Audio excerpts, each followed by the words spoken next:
বিএনপির স্থায়ী কমিটির সদস্য সালাউদ্দিন আহমদ বলেছেন, নির্বাচনের যে পরিস্থিতি তাতে এখন পর্যন্ত লেভেল প্লেয়িং ফিল্ড মোটামুটি ভালো আছে। কারো বা কোনো দলের কোনো অভিযোগ থাকলে তারা নির্বাচন কমিশনের সাথে কথা বলতে পারেন, তবে অভিযোগটা অবশ্য বস্তুনিষ্ঠ হতে হবে। একটি নির্দিষ্ট গোষ্ঠীর প্রতি প্রশাসন পক্ষপাতিত্বমূলক আচরণ করছে বলে অভিযোগ করেছেন জাতীয় নাগরিক পার্টি বা এনসিপির মুখপাত্র আসিফ মাহমুদ সজীব ভুঁইয়া। গণভোটের বিষয়ে মানুষের মধ্যে প্রচারণা চালাতে এবং উদ্বুদ্ধ করতে সারা দেশের মসজিদের ইমাম সহ অন্যান্য ধর্মীয় প্রতিষ্ঠানকে যুক্ত করতে আলোচনা চলছে বলে জানিয়েছেন প্রধান উপদেষ্টার প্রেস সচিব শফিকুল আলম।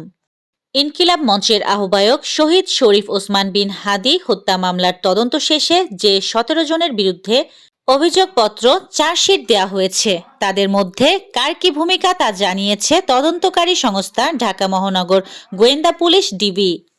কারিগরি ত্রুটির কারণে জগন্নাথ বিশ্ববিদ্যালয়ের কেন্দ্রীয় ছাত্র সংসদ জকসু নির্বাচনের ভোট গণনা স্থগিত করা হয়েছে।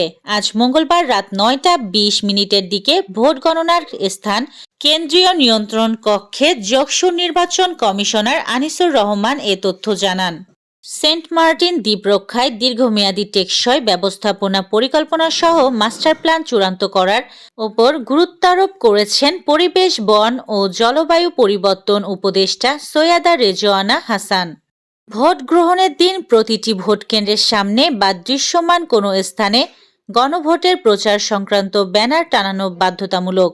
নির্বাচন কমিশন ইসি মঙ্গলবার নির্দেশনা দিয়ে নির্বাচনের দায়িত্বপ্রাপ্ত রিটার্নিং কর্মকর্তাদের চিঠি দিয়েছে।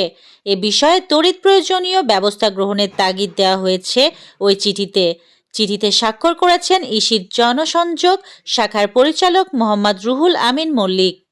পৌষ শেষ হতেই জেঁকে বসেছে হাড় কাঁপানো শীত।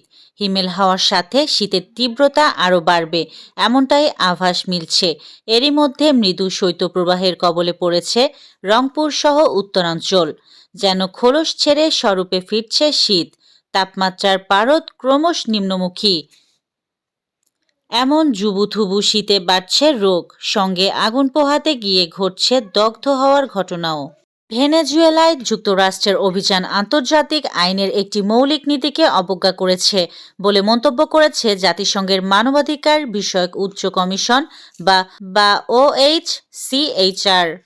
ইন্দোনেশিয়ায় আকস্মিক বন্যায় অন্তত 14 জন নিহত হয়েছে। স্থানীয় উদ্ধারকারী সংস্থা জানিয়েছে আরও 4 জন নিখোঁজ রয়েছে।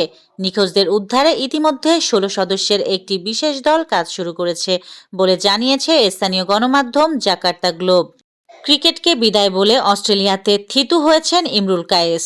এখন পরিবারসহ সেখানেই বসবাস করছেন তিনি। তবে চলমান বিপিএলে সিলেট টাইটান্সের ব্যাটিং কোচের দায়িত্বে রয়েছেন ইমরুল। আসরের শুরুতে না আসলে দিন দুয়েক আগে যোগ দিয়েছেন দলের সঙ্গে। এবার আইপিএল থেকে বাদ দেওয়া মুস্তাফিজকে লুফে নিল পিএসএল। এই ছিল আজকের শীর্ষ সংবাদ। ছিলাম আমি ইয়াসমিন আক্তার, সুরমা টিভি 24।